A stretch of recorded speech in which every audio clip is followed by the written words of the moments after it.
ನಮಸ್ತೆ ವೀಕ್ಷಕರೇ, welcome back to Pratibha channel.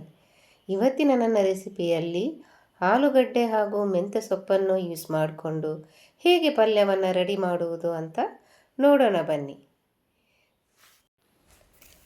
ನೋಡಿ, ನಾನಿಲ್ಲಿ ಒಂದು ಕಟ್ಟಿನಷ್ಟು ಮೆಂತ್ಯೆಯನ್ನು ತಗೊಂಡಿದ್ದೇನೆ.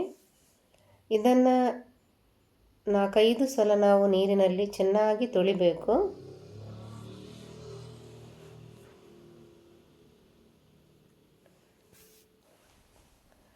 ಈಗ ಇದಕ್ಕೆ ಬೇಕಾಗುವ ಇಂಗ್ರೀಡಿಯೆಂಟ್ಸು: ಮೆಂತ್ಯ ಸೊಪ್ಪು ಹಾಗೂ 3 ಮೆಣಸಿನಕಾಯಿ, 1 ಟೊಮೆಟೊ, 1 ಈರುಳ್ಳಿ ಹಾಗೂ 1 ಆಲೂಗಡ್ಡೆ, ಕರಿಬೇವಿನ ಸೊಪ್ಪು, ತೆಂಗಿನ ತುರಿ, ಕಡಲೆಬೇಳೆ, ಉದ್ದಿನಬೇಳೆ ಹಾಗೂ ರುಚಿಗೆ ತಕ್ಕಷ್ಟು ಉಪ್ಪು.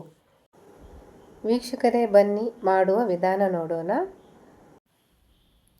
ನಾನಿಲ್ಲಿ ಒಂದು ಬಾಣಲೆಗೆ ಸ್ವಲ್ಪ ಎಣ್ಣೆ ಹಾಕ್ಕೊಂಡಿದ್ದೇನೆ. ಇದಕ್ಕೆ ಸ್ವಲ್ಪ ಸಾಸಿವೆ, ಚಿಟಪಟ ಅನ್ನುವಷ್ಟರಲ್ಲಿ 1 ಸ್ಪೂನಿನಷ್ಟು ಉದ್ದಿನಬೇಳೆ ಹಾಗೂ 1 ಸ್ಪೂನಿನಷ್ಟು ಕಡಲೆಬೇಳೆ. ಇದನ್ನು ಸಣ್ಣ ಉರಿಯಲ್ಲಿ ಫ್ರೈ ಮಾಡಬೇಕು. ಕಲರ್ ಚೇಂಜ್ ಆಗೋ ತನಕ ಫ್ರೈ ಮಾಡಿದ್ರಾಯಿತು. ನಂತರ ಇದಕ್ಕೆ ಸ್ವಲ್ಪ ಕರಿಬೇವಿನ ಸೊಪ್ಪು, ಇದನ್ನು ಕೂಡ ಆ್ಯಡ್ ಮಾಡಬೇಕು.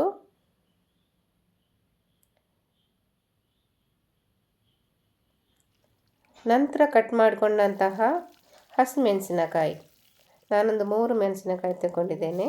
ನಂತರ 1 ಈರುಳ್ಳಿ, ಸಣ್ಣದಾಗಿ ಕಟ್ ಮಾಡಿಕೊಂಡಂತಹ ಈರುಳ್ಳಿಯನ್ನು ಕೂಡ ಫ್ರೈ ಮಾಡಬೇಕು. ವೀಕ್ಷಕರೇ, ತುಂಬ ರುಚಿಯಾಗಿರುತ್ತೆ ಆಲೂಗಡ್ಡೆ ಹಾಗೂ ಮೆಂತ್ಯ ಸೊಪ್ಪಿನ ಪಲ್ಯ. ಚಪಾತಿ, ದೋಸೆಗಳಿಗಂತೂ ಒಳ್ಳೆಯ ಕಾಂಬಿನೇಷನ್. ಈಗ ನಾನು ಇಲ್ಲಿ ಒಂದು ಸಣ್ಣದಾಗಿ ಕಟ್ ಮಾಡಿಕೊಂಡಂತಹ ಟೊಮೆಟೊವನ್ನು ಕೂಡ ಹಾಕ್ಕೊಂಡಿದ್ದೇನೆ. ಇದನ್ನು ಕೂಡ ಚೆನ್ನಾಗಿ ಫ್ರೈ ಮಾಡಬೇಕು. ನೋಡಿ ವೀಕ್ಷಕರೇ, ನಾನಿಲ್ಲಿ ಆಲೂಗಡ್ಡೆಯನ್ನು ಕೂಡ ಸೇರಿಸ್ಕೊಂಡಿದ್ದೇನೆ. ಅದರಲ್ಲಿರುವಂತಹ ಮೇಲಿನ ಸಿಪ್ಪೆ ಎಲ್ಲ ತೆಗೆದು ಸಣ್ಣದಾಗಿ ಕಟ್ ಮಾಡಿಕೊಂಡಿದ್ದೇನೆ. ಈ ಥರ ಸಣ್ಣದಾಗಿ ಕಟ್ ಮಾಡಿಕೊಂಡ್ರೆ ಬೇಗನೆ ಬೇಯುತ್ತೆ. ಇದನ್ನು ಒಂದು 2-3 ನಿಮಿಷಗಳ ಕಾಲ ಈ ಥರ ಫ್ರೈ ಮಾಡಬೇಕು. ಬಹಳ ಕಡಿಮೆ ಸಮಯದಲ್ಲಿ ಮೆಂತ್ಯ ಸೊಪ್ಪು ಆಲೂಗಡ್ಡೆಯನ್ನು ಸೇರಿಸಿ ಒಂದು ರುಚಿಕರವಾದ ಪಲ್ಯವನ್ನು ರೆಡಿ ಮಾಡ್ಕೋಬಹುದು ವೀಕ್ಷಕರೇ. 2-3 ನಿಮಿಷಗಳ ಕಾಲ ಫ್ರೈ ಆದ ನಂತರ ನಾವೀಗ ಸೊಪ್ಪನ್ನು ಆ್ಯಡ್ ಮಾಡಬೇಕು. ನೋಡಿ, ನಾನಿಲ್ಲಿ ಸೊಪ್ಪನ್ನು ಹಾಕ್ಕೊಂಡಿದ್ದೇನೆ.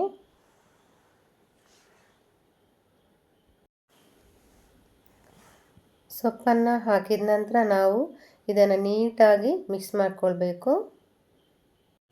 ಸೊಪ್ಪು ಬೇಯಬೇಕಾದ್ರೆ ಅದರಲ್ಲಿ ನೀರು ಬಿಡುತ್ತೆ, ನಾವು ನೀರು ಹಾಕುವ ಅವಶ್ಯಕತೆ ಏನಿಲ್ಲ.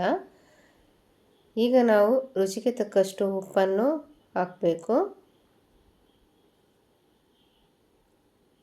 ಇದನ್ನು ಸ್ವಲ್ಪ ನೀಟಾಗಿ ಮಿಕ್ಸ್ ಮಾಡಿಕೊಳ್ಬೇಕು.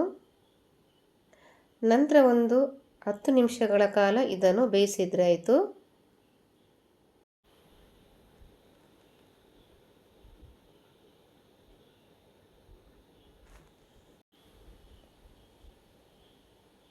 ಈಗ 10 ನಿಮಿಷ ಆಗಿದೆ, ನೋಡೋಣ. ನೋಡಿ, ನೀರೆಲ್ಲ ಬಿಟ್ಕೊಂಡಿದೆ,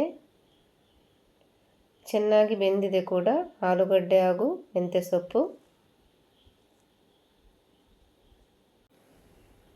ಈಗ ಕೊನೆಯದಾಗಿ ಸ್ವಲ್ಪ ತೆಂಗಿನ ತುರಿ ಹಾಕ್ಕೊಳ್ಬೇಕು. ಇದನ್ನು ಮಿಕ್ಸ್ ಮಾಡಿಕೊಂಡು ಇದನ್ನು ಒಂದು 2-3 ನಿಮಿಷಗಳ ಕಾಲ ಬೇಯಿಸಿದ್ರಾಯಿತು. ಯಾಕೆಂದರೆ ಕಾಯಿ ತುರಿ ಹಸಿ ಹಾಕಿರೋದರಿಂದ ಒಂದು 2-3 ನಿಮಿಷಗಳ ಕಾಲ ಬೇಯಿಸಿದರೆ ಸಾಕು ವೀಕ್ಷಕರೇ.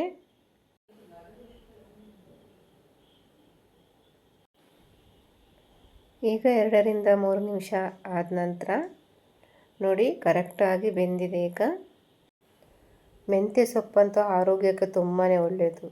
ಸಕ್ಕರೆ ಕಾಯಿಲೆ ಇರುವವರಿಗೆ ತುಂಬಾ ಒಳ್ಳೆಯದು. ಇದರಲ್ಲಿ ನಾರಿನಾಂಶ ಇರುವುದರಿಂದ ಇದು ಜೀರ್ಣಕ್ರಿಯೆಗೂ ಕೂಡ ಒಳ್ಳೆಯದು ವೀಕ್ಷಕರೇ. ನನಗಂತೂ ಮೆಂತ್ಯ ಸೊಪ್ಪಂದರೆ ತುಂಬಾ ಇಷ್ಟ. ಅದರಲ್ಲಂತೂ ಮೆಂತ್ಯ ಸೊಪ್ಪು ಮಾಡುವಾಗ ಅದರ ಪರಿಮಳ ಘಮ್ ಅಂತ ಬರ್ತಾ ಇರುತ್ತೆ. ವೀಕ್ಷಕರೇ, ನೀವು ಕೂಡ ಟ್ರೈ ಮಾಡಿ ಈ ರೆಸಿಪಿಯನ್ನು. ಹಾಗೆಯೇ ನನ್ನ ಈ ರೆಸಿಪಿ ನಿಮಗೆ ಇಷ್ಟ ಆದರೆ ನನಗೆ ಸಬ್ಸ್ಕ್ರೈಬ್ ಮಾಡಿ, ಲೈಕ್ ಕೊಡಿ ಹಾಗೂ ಕಮೆಂಟ್ ಮಾಡಿ. ಥ್ಯಾಂಕ್ ಯು ವೀಕ್ಷಕರೇ.